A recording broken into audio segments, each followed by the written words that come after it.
Hello दोस्तों, welcome back to our YouTube channel. आज की वीडियो में हम चैप्टर 2 का one of the important topic जो है प्रोडक्ट लाइफ साइकिल वो डिटेल में पढ़ेंगे। प्लस जो भी रेलेवेंट कंटेंट आपको इस टॉपिक में से एग्जाम में लिखना होगा वो सब हम इसी वीडियो में याद भी करेंगे।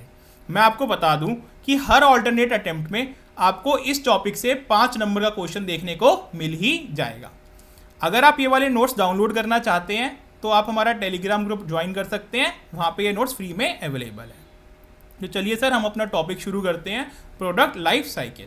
सबसे पहले समझते हैं कि प्रोडक्ट लाइफ साइकिल होता क्या है।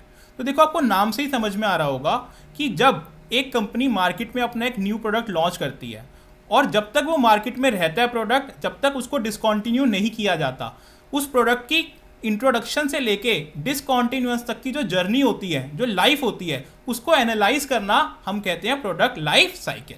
ठीक है, ये हो गया आपका एक लेमैन लैंग्वेज में अंडरस्टैंडिंग के लिए। अब देखते हैं कि सर इसकी डेफिनेशन क्या है। तो product life cycle PLC is an S shaped curve. ये एक एस शेप्ड कर्व होता है which exhibits the relationship of sales with respect to time for a product, जो कि एक प्रोडक्ट की सेल्स की साथ रिलेशनशिप बताता है with time, that passes through the 4 successive stages of introduction, growth, maturity and decline। तो एक ये S shaped curve है। अगर आप फिगर देख रहे हैं तो यहाँ पे आपको दिख भी रहा होगा कि एक ये S shaped curve है जो कि एक प्रोडक्ट की रिलेशनशिप बता रहा है सेल्स और टाइम के साथ, कि जैसे जैसे टाइम बीतता जा रहा है वैसे वैसे उसकी सेल्स कैसे अफेक्ट हो रही है प्रोडक्ट की। अगर आप देखें तो जब कंपनी ने उस प्रोडक्ट को इंट्रोड्यूस किया तो सेल्स अभी कम थी, धीरे धीरे उसकी सेल्स बढ़ने लगी और यहाँ पे जाके उस सेल्स को उसने पीक कर दिया, यानी कि वो मैक्सिमम अपने पोटेंशियल पे पहुंच गई। देन उसके बाद वहाँ से जो है सेल्स उसकी गिरने लगी। तो ये आपको पीएलसी जो कर्व है वो आपको बता रहा है कि एक प्रोडक्ट की सेल्स की रिलेशनशिप क्या होती है विद रिस्पेक्ट टू टाइम। तो चलिए, अब ये तो हो गई डेफिनेशन। अब हम समझते हैं डिटेल में stages of product life cycle. Product life cycle के कौन कौन से स्टेजेस होते हैं, एक प्रोडक्ट कितने स्टेजेस के थ्रू अपनी जर्नी पूरी करता है। इसके लिए हम एक एग्जांपल लेंगे नोकिया मोबाइल फोन्स का। आप सब बहुत फैमिलियर होंगे नोकिया मोबाइल फोन्स के साथ। ठीक है, सबने कभी ना कभी अपनी ज़िंदगी में नोकिया का कीपैड वाला फ़ोन अपने घरों में ज़रूर देखा ही होगा। तो सर सबसे पहले क्या हुआ था, 1990 में नोकिया ने अपना mobile phone, first mobile phone introduce किया था मार्केट के अंदर। ठीक है, तो उस टाइम पे किसी को पता ही नहीं था कि मोबाइल फ़ोन नाम की भी कोई चीज़ होती है। तो उस टाइम पे क्या कंडीशंस थी मार्केट की, कि मार्केट के अंदर बहुत ज़्यादा जो थी स्लो ग्रोथ थी, क्योंकि अभी लोगों को पता ही नहीं था कि ऐसे कोई मोबाइल फ़ोन चीज़ भी होती है, तो उसका क्या यूज़ होगा, क्या लोगों को उसकी नीड होगी कि भी नहीं होगी। तो लोगों को अभी कुछ भी अवेयरनेस नहीं थी उस प्रोडक्ट की। तो जो ग्रोथ रेट थी अभी प्रोडक्ट की वो बहुत स्लो थी। कंपटीशन जो था इज ऑलमोस्ट नेग्लिजिबल, यानी कि कंपटीशन ज़्यादा नहीं था। सिर्फ नोकिया के अलावा कोई एक आधी कंपनी और होगी जो इस चीज़ में होगी, कोई और कंपनी अभी मोबाइल सेट्स बना ही नहीं रही थी। फिर प्राइसेस आर रिलेटिवली हाई। अब अपने पेरेंट्स से पूछना कि सर ये जो छोटा वाला कीपैड वाला फ़ोन था जब लॉन्च हुआ था तो कितने का होगा, तो वो आपको बताएंगे यार उस टाइम पे वो 7-8 हज़ार रुपये का होगा, जो कि एक मिडिल क्लास के लिए अफोर्ड कर पाना बहुत मुश्किल बात थी उस टाइम पे।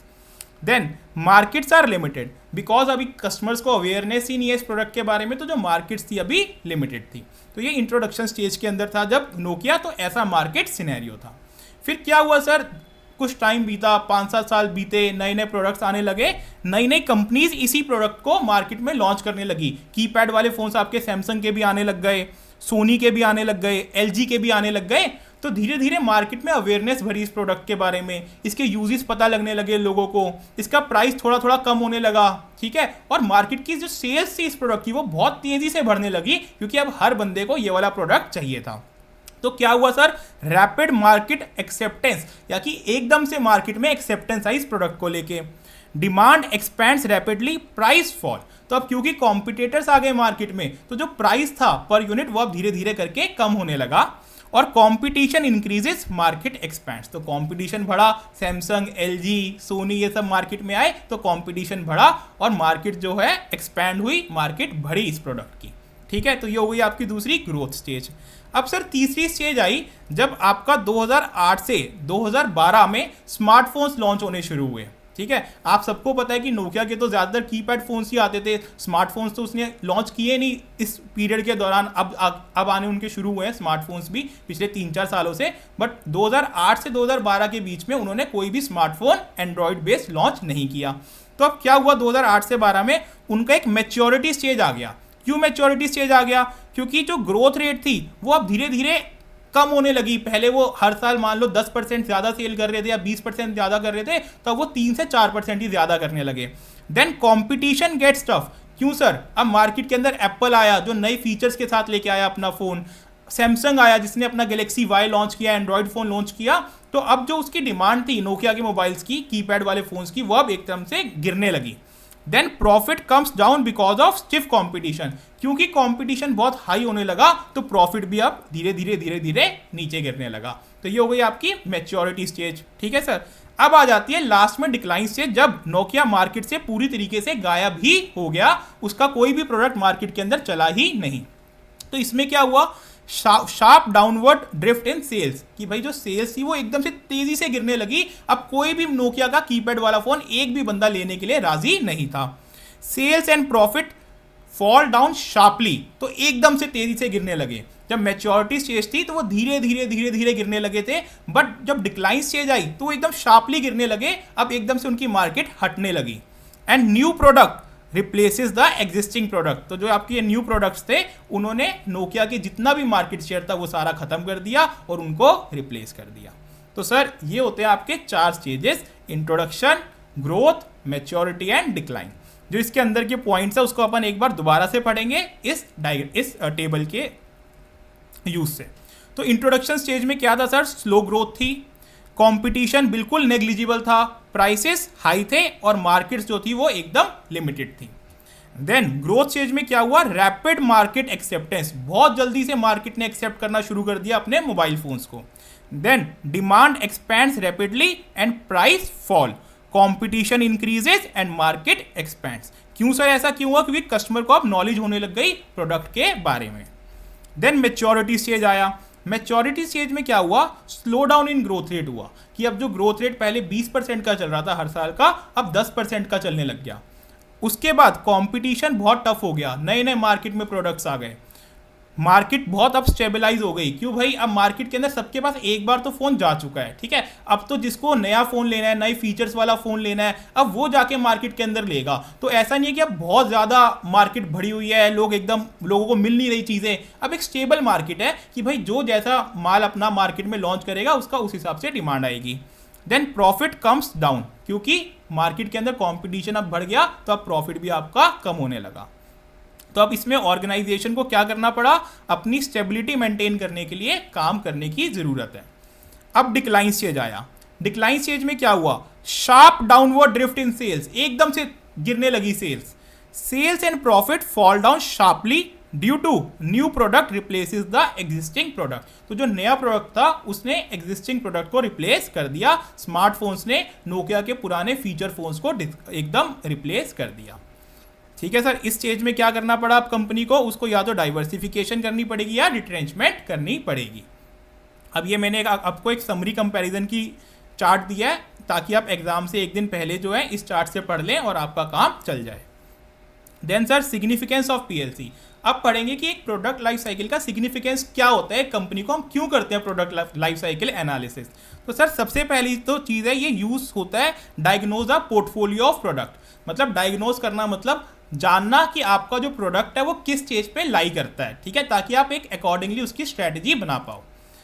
Then particular attention is to be paid on the business that is in declining stage. तो जो आपका बिजनेस डिक्लाइनिंग स्टेज पे है उसके ऊपर अब आपको सबसे ज़्यादा अटेंशन देने की ज़रूरत है। तो आपको पता कैसे चलेगा कि ये वाला आपका प्रोडक्ट डिक्लाइनिंग स्टेज पे है, जब आप प्रोडक्ट लाइफ साइकिल एनालिसिस करोगे। Then depending upon the diagnosis appropriate strategic choice can be made. तो जैसा मैंने आपको बताया कि जब आपने डायग्नोस कर लिया कि आपका प्रोडक्ट कौन से स्टेज पे है, तो आप एक अप्रोप्रिएट स्ट्रैटेजी उस प्रोडक्ट के लिए बनाओगे। देन एक टॉपिक आ जाता है जो आपको एग्जाम में पूछ लेते हैं कि मान लीजिए कि आपका प्रोडक्ट आइडेंटिफाई करो कि ये ग्रोथ पे है, मैच्योरिटी पे है, किस स्टेज पे है और उसकी स्ट्रैटेजी क्या होनी चाहिए। तो वैसे तो हम स्ट्रैटेजी पढ़ते हैं चैप्टर 4 के अंदर, स्ट्रैटेजिक चॉइसेस, बट कहीं ना कहीं इस टॉपिक के अंदर भी हमें बताना होता है कि कौन से स्टेज पे अगर कोई प्रोडक्ट है तो उसकी स्ट्रैटेजी एक कंपनी को क्या ऑप्ट करनी चाहिए। तो इसमें क्या है सर कि अगर कोई भी प्रोडक्ट इंट्रोडक्शन या ग्रोथ स्टेज पे है तो आपको एक्सपेंशन स्ट्रैटेजी अडॉप्ट करनी चाहिए। देन मैच्योरिटी स्टेज पे है तो आपको उसका क्या करना चाहिए, जो भी उस प्रोडक्ट से कैश आई जा रहा है, आप कैश कमा रहे हो, उसको दूसरी बिजनेसेस में लगाना चाहिए, ताकि जब मैच्योरिटी स्टेज के बाद आपका ये वाला प्रोडक्ट डिक्लाइन स्टेज पे जाए तो जो दूसरे बिजनेसेस हैं वो फ्लरिश करना शुरू कर दें। तो जब इंट्रोडक्शन या ग्रोथ स्टेज पे हो तो आपको एक्सपैंड करना चाहिए, नए नए वेरिएंट्स निकालने चाहिए, मार्केट और मार्केट्स में जाना चाहिए। जब आपका स्टेज जो है मैच्योरिटी स्टेज आ जाए तो जो उसका कैश आ रहा है आपको उस प्रोडक्ट से वो दूसरे बिजनेसेस में लगाना चाहिए। और जब डिक्लाइनिंग स्टेज आ जाए तो आपको एक सिलेक्टिव हार्वेस्टिंग या रिट्रेंचमेंट करनी चाहिए। सिलेक्टिव हार्वेस्टिंग या रिट्रेंचमेंट का मतलब है कि कुछ हिस्सा जो उस बिजनेस का है, जो आपको लग रहा है प्रॉफिटेबली आप नहीं चला पाओगे, वो आप बेच सकते हो या उसको बंद कर सकते हो और अपने बिजनेस को जैसे स्मूथली चल सके वैसे चला सकते हो। तो सर इसके अंदर हमने क्या क्या पढ़ा, सबसे पहले आपने पढ़ा प्रोडक्ट लाइफ साइकिल की डेफिनेशन, जो कि आपके एग्जाम में लिखनी पड़ सकती है। देन आपने पढ़ा stages of product life cycle, उसके अंदर उनके जो फीचर्स होते हैं हर स्टेज के वो क्या क्या होते हैं, ये आपको हेल्प करता है जब आपको केस स्टडी बेस्ड क्वेश्चंस आते हैं जिसके अंदर वो आपको प्रोडक्ट की कैरेक्टरिस्टिक्स बताता है और आपको आइडेंटिफाई करना होता है कि ये कौन सी स्टेज में आपका प्रोडक्ट है। एंड देन आपने पढ़ा कि इसका सिग्निफिकेंस क्या रहता है प्रोडक्ट लाइफ साइकिल का, और आपको कौन से स्टेज पे कौन सी स्ट्रैटेजी अपनानी चाहिए वो आपने पढ़ा। तो आई थिंक आपका ये वाला टॉपिक इन नोट्स से अच्छे से कंप्लीट हो गया। आप चाहें तो इन नोट्स को एक बार अच्छे से स्टडी कर सकते हैं, मैं आपको गारंटी के साथ कह रहा हूँ आपको अच्छे से ये टॉपिक याद हो जाएगा। तो sir all the best, keep working hard, keep studying hard अपने एग्जाम्स के लिए, एंड मिलते हैं अपनी नेक्स्ट वीडियो में। Bye bye.